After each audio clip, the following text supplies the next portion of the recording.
It started on a quiet morning at Capsule Corp. Bulma and Trunks were organizing old storage logs.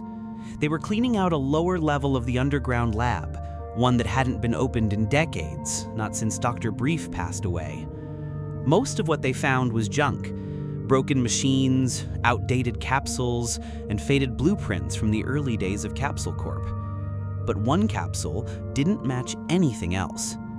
It was pitch black, larger than the others, and completely unmarked. No serial number, no logo, just deep scratches along the surface, like someone had tried to destroy the outer shell. Bulma frowned. "I don't recognize this design." Trunks scanned it, but his reader glitched and shut off. No data, like it's not even from this time. Bulma brought up an old manual interface and forced a connection. After a few seconds, one hidden file appeared on screen. The name was short: S0. She tapped it. A message came up written in a style Bulma didn't recognize. "For emergency use only, do not open." Trunks leaned in. "Wait, that signature, I've seen it before." He pulled out a small data chip from his time as a future warrior, one that had traces of Saiyan history from when he traveled back in time. He compared the symbols. "It matches a name I saw once, Bardock." Bulma blinked. "Isn't that Goku's father?" Trunks nodded. "I only saw fragments, but yeah, that's him." Before they could investigate further, the capsule began to power up. Soft humming. Then lights along the sides flickered to life. Trunks reached for the emergency shutoff, but it was too late. With a loud hiss, the capsule opened. Inside was a boy, around 15. Black spiky hair, pale skin, a damaged version of Saiyan armor, and a breathing mask over his face. He looked unconscious, but peaceful. And he looked familiar. Bulma whispered, "He looks just like Goku." They moved him to the med bay and ran full diagnostics. No injuries, no diseases. But his ki was strange. Not strong, but dense, coiled, like something sealed. There was only one identifier on his body, a tag under the skin near his wrist. Subject 0. Hours passed. Then, without warning, his eyes opened. Dark, focused, not afraid. He sat up, looked around slowly, then spoke. His voice was calm, but distant. "Where is Bardock?" Bulma stared. You know that name?" The boy looked straight at her. "He told me to wake up when the time came." Trunks stepped forward, uneasy. "Do you know who you are?" The boy paused, then answered, "I'm what comes before Kakarot." He said nothing more, just stared at the sky through the window, like he'd been waiting his entire life to see it. Subject 0 didn't speak much. He sat quietly in the Capsule Corp medbay for hours, barely moving. His eyes scanned every corner of the room like he was memorizing it. He didn't eat, didn't ask questions, but he watched. Bulma ran every scan possible. His DNA wasn't a perfect match for Goku, but it was close. Too close. She estimated a 92% similarity, like a rough prototype. But there was something else. Every time she checked his energy, it felt like his ki was folded in on itself, compressed, as if it was locked behind a wall. Gohan visited briefly and confirmed it too. "He's not suppressing it," Gohan said. "It's sealed." Trunks tried to talk to the boy. "What's your name?" The boy turned to him. "I wasn't given one." "What do you remember?" "I remember being told to sleep and to wait." "For what?" The boy didn't answer. Later that night, Trunks walked past the observation room where Subject 0 was being held. He paused when he noticed something strange. The boy was standing in the center of the room, eyes closed, moving slowly through a martial arts form. It was Goku's style, exactly. But it wasn't just familiar moves, it was perfect. Every angle, every breath, down to the way Goku shifted his weight before throwing a punch. Trunks watched for over 10 minutes. The boy never repeated a move. He flowed through dozens of techniques. Not like he was fighting, but like he was remembering. Trunks stepped inside. "Where did you learn that?" Subject Zero opened his eyes. "I didn't learn it." Trunks hesitated. "Then how do you know it?" A pause. "I've seen it. I've lived it. Before the sleep." Trunks felt a chill crawl down his spine. "Did Bardock teach you that?" The boy shook his head. "No, Bardock only visited once. He said I was a backup in case the real one failed." "Failed at what?" The boy looked out the window again. "At being who he was meant to be." That night, Bulma reviewed security footage from before the capsule opened, just to make sure nothing strange had happened. And that's when she saw it. The camera feed glitched for 2 seconds right as the boy began to wake up. But in that moment, for just a single frame, Goku's face flashed on screen. Not next to the boy, over him, like a projection, like a memory bleeding through. And behind him, a shadow, something tall, wrapped in flame, with eyes like fire. The file corrupted itself moments later. Bulma saved what she could, but she couldn't shake one thought. Maybe this wasn't just a Saiyan clone. Maybe it was something Bardock never had the chance to finish. The next morning, Trunks woke up in a cold sweat. He had dreamed of a battlefield, but not one he remembered from any war. It looked old. The sky was red, the ground cracked. Bodies of Saiyans were everywhere. And standing in the middle was himself. But not as Trunks. He wore old-style Saiyan armor. His hair was shorter, and he had a scar across his eye. He stood across from someone else. It was Subject Zero. They were fighting. The dream ended right before their fists collided. Trunks gasped for air. His heart was racing. Downstairs, the boy was awake. As usual, standing perfectly still, staring at the sunrise through the window. Bulma entered with a small plate of food. "I figured you'd be hungry." He looked at her, then slowly sat down. He didn't eat much, just small bites, mechanical. "Do you remember where you came from?" she asked. He shook his head.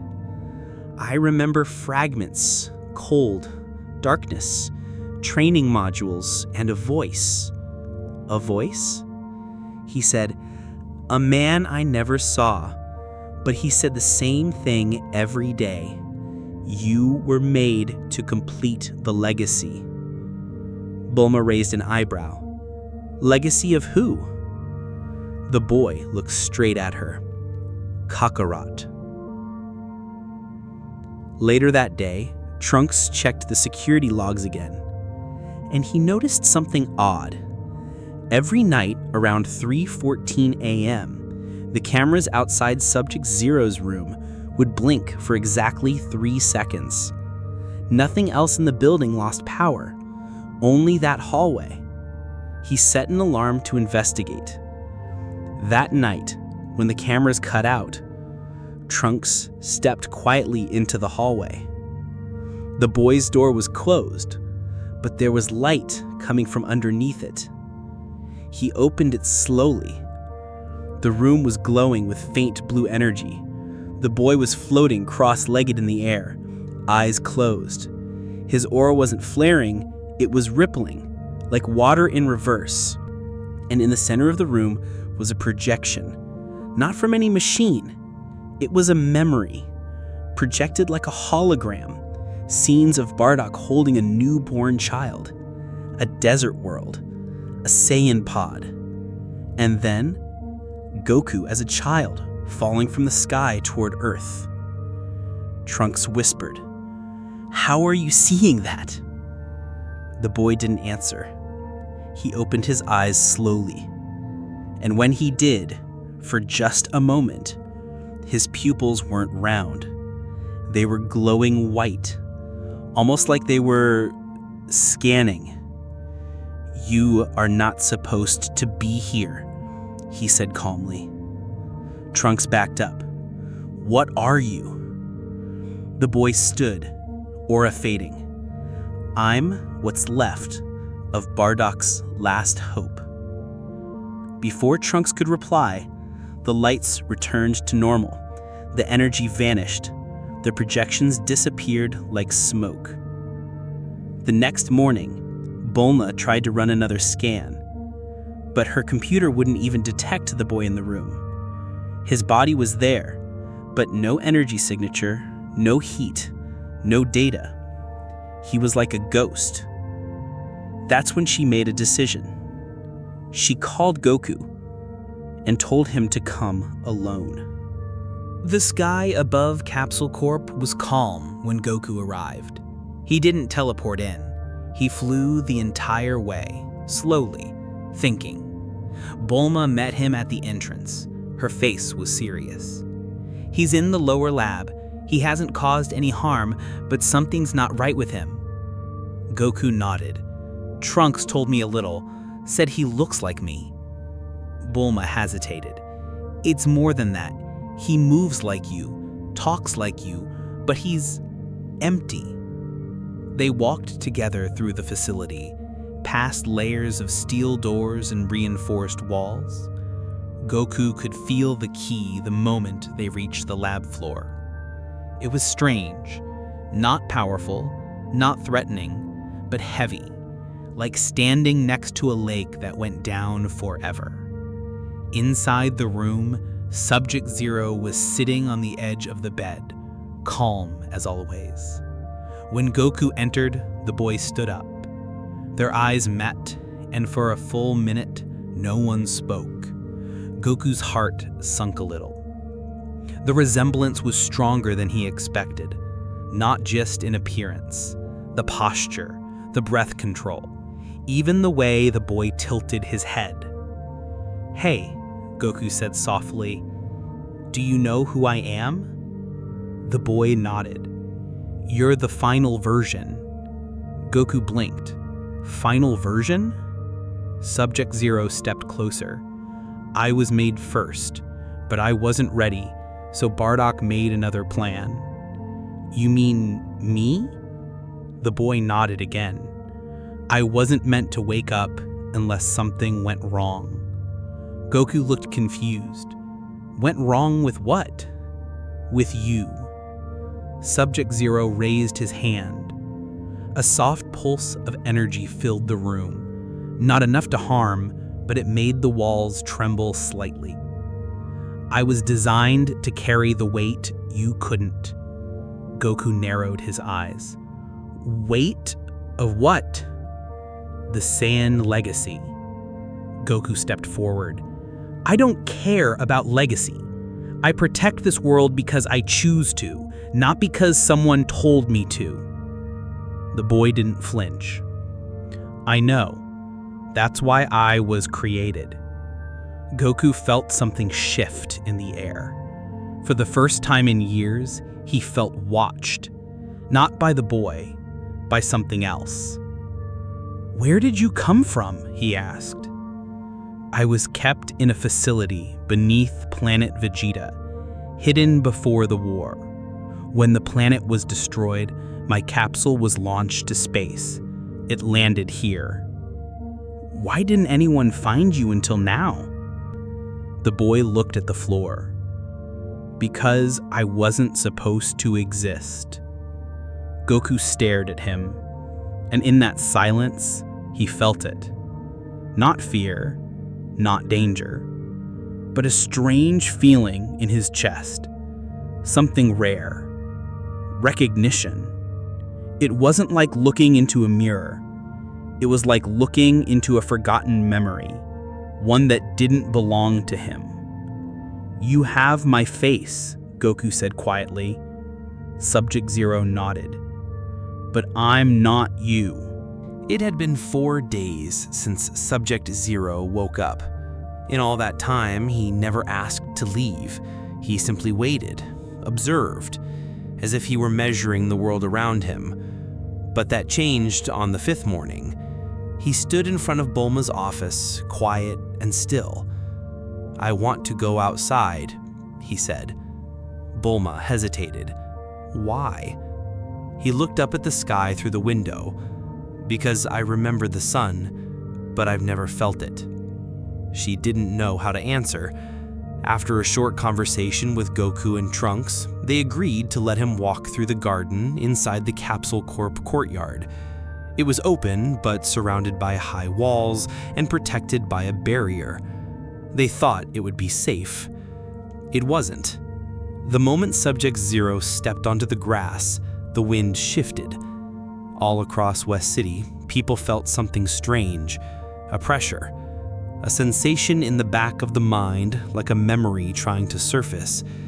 Animals froze. Birds flew away in silence. Piccolo, meditating at the lookout, opened his eyes. That energy. Vegeta, halfway through a training session, dropped to one knee without realizing it. He didn't understand why, but he felt like something older than the Saiyans had arrived. Down below, Subject Zero stood barefoot in the sunlight. He closed his eyes. His hair moved slightly in the breeze, and for the first time, he smiled. "I remember this feeling," he said softly. Goku watched him from a distance, but something was wrong. He couldn't sense Subject Zero's energy at all, and yet everything around him reacted to it. The grass under his feet shifted colors. The air grew dense. A nearby tree leaned slightly away from him. Goku approached. "You all right?" Subject Zero nodded. "The planet knows me." Goku blinked. "What do you mean?" Subject Zero turned his head slowly. "When Bardock sent me here, he said I would be welcomed, that Earth would feel familiar." He touched the ground, "Because this wasn't the first time I came here." Goku felt his chest tighten. "What are you talking about?" The boy stood up. "I've had dreams, memories that aren't mine, faces I don't know, but all of them, they're from this world." "Maybe it's just part of your creation," Goku said carefully. But Subject Zero looked him in the eyes. "No, these aren't false memories. They're echoes, pieces of something real." He paused. "I think I've been here before." Goku didn't respond. And in that moment, high above the Earth, something shifted. In deep orbit, beyond satellites, a hidden machine long thought dead reactivated. Its only purpose was to monitor Saiyan biosignatures. It detected Subject Zero, and silently it sent a signal back, not to Earth, but to what was left of Planet Plant. That night, Goku couldn't sleep. He sat alone on the roof of Capsule Corp, staring at the stars. Something in him was off, like a part of his mind had been touched, pulled out of place. Subject Zero's words repeated in his head. "I've been here before. And worse. I'm what comes before Kakarot." At first, Goku dismissed it, but now he wasn't so sure. The dream started again. Strange, broken flashes. A cry in a Saiyan pod. Bardock's voice whispering instructions. A cold chamber. Metal wires connected to his skin. But none of it belonged to Goku. He never remembered being in those places. And yet, his body remembered. His heart reacted. When he told Piccolo the next day, the Namekian didn't question him. "That boy is connected to you," Piccolo said. "Not just physically. His presence is pushing something awake in you. Goku looked down. What if I'm not the original? Piccolo stayed silent for a moment. You think Bardock planned something beyond you? Goku nodded slowly. What if I'm just part of it? What if Subject Zero was the real beginning, and I was just the clean version, the one they sent to live peacefully? Piccolo crossed his arms. You've always been different from the others. Maybe this explains why. Meanwhile, Trunks was reviewing old footage from the capsule's activation. He enhanced a frame Bulma had flagged earlier, the one where Subject Zero first opened his eyes. As the image cleared, he noticed something strange. A second figure, barely visible, reflected in the glass. It wasn't the boy. It was a man, leaner, scarred, wearing a battered Saiyan scouter, Bardock. But his eyes were blacked out, like the recording couldn't capture them. Trunks leaned in. Behind Bardock, there were two pods, not one.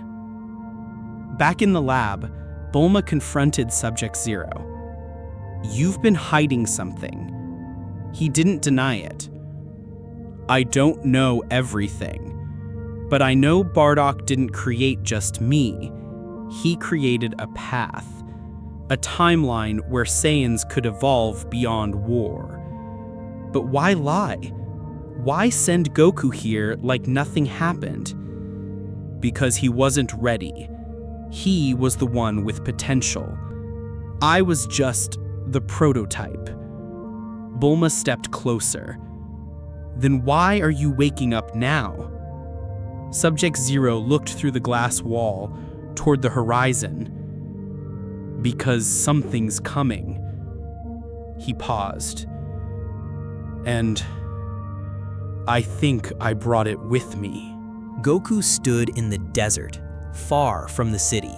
He needed space to breathe, to think. The stars above felt heavier than usual, like they were pressing down. Everything inside him felt shaken. Not just fear, but doubt. He had faced gods, monsters, and timelines that twisted reality. But this was different. Subject Zero had said he was the prototype, but Goku could no longer tell who the backup really was. Far away, at Capsule Corp, Bulma stared at the transmission Trunks had uncovered. The satellite that reactivated after detecting Subject Zero had sent one signal. Coordinates and a message. Project Seed confirmed. Terraformer active. Return engaged. The source was old Saiyan tech, pre-Frieza, possibly Bardock's. But what terrified Bulma was the location the signal went to. A black zone in deep space where Planet Plant had once orbited before being destroyed. A zone with no known planets. Until now. The telescope feed showed something massive moving through the void. A structure, like a comet, but made of metal, artificial, alive. And it was heading toward Earth. Bulma called Goku immediately. He returned to Capsule Corp and met with Subject Zero in the quiet lower lab. I need answers, Goku said. Subject Zero nodded. For once, he looked almost human.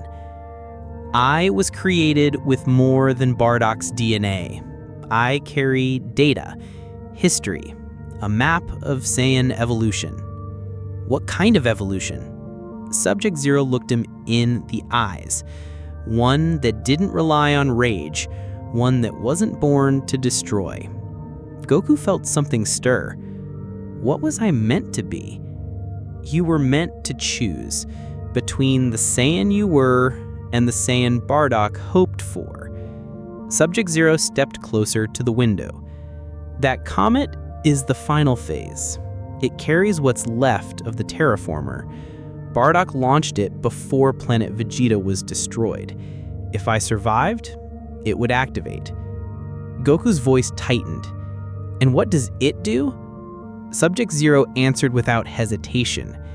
It wipes the planet clean and replaces it, creates a new world, one for Saiyans only.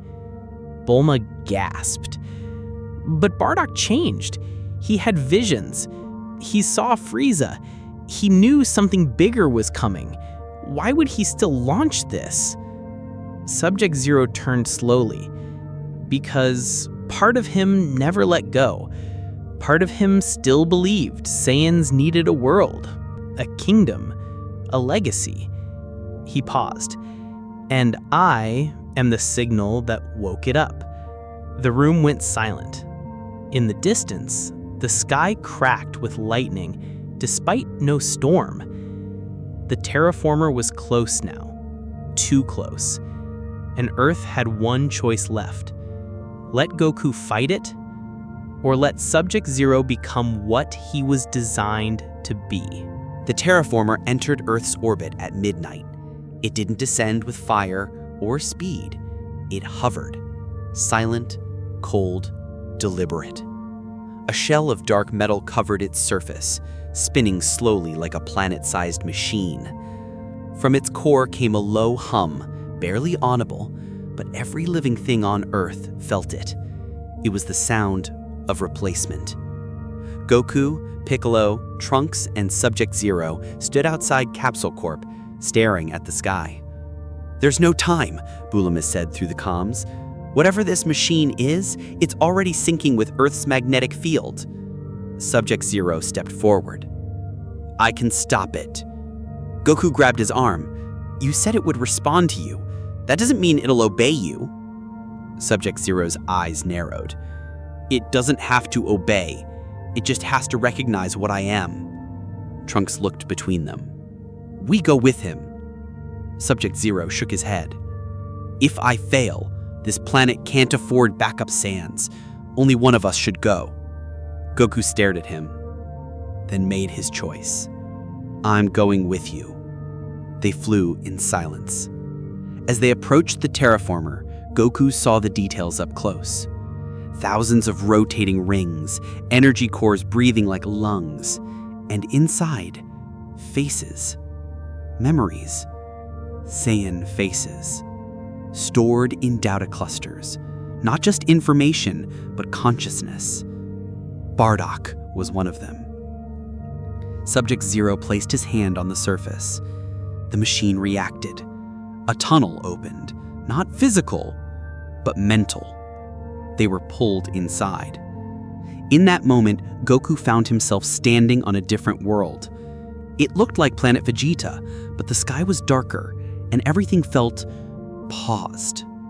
Bardock stood before him. Not a vision, not a memory, but what remained of him. "You found him," Bardock said quietly. Goku didn't answer. Bardock looked at Subject Zero. "You were never meant to wake up."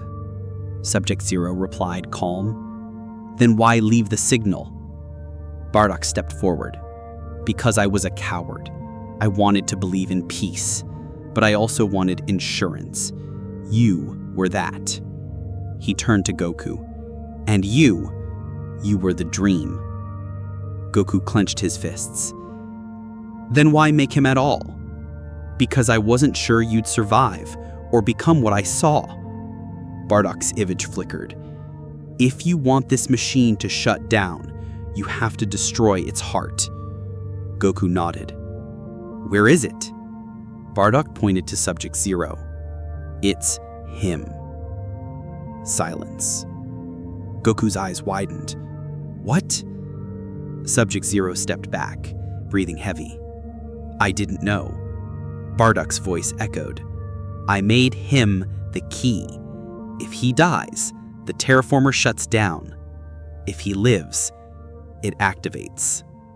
Goku looked at the boy, the one who had his face, his stance, his silence. And in that moment, Subject Zero closed his eyes. "I'm okay with that." He smiled, for real this time. "You became the Saiyan he hoped for. That means I can stop being the one he feared." And without another word, Subject Zero raised his hand. Light pulsed from his chest. The terraformer screamed. Goku reached out, but it was too late. The light exploded, the mental world shattered, and the machine above Earth crumbled in silence, vanishing like dust. Back on Earth, Goku woke up, gasping. Trunks caught him as he fell from the sky. "What happened?" Goku looked up. "He saved us." Subject Zero was gone. Nothing left but a faint glow in the air and the silence of peace. Later that night, Goku stood under the stars again. He looked at his hands, at the Earth he chose to protect, at the sky his father once looked up at in fear, and he whispered to no one, "I'm still here, Bardock."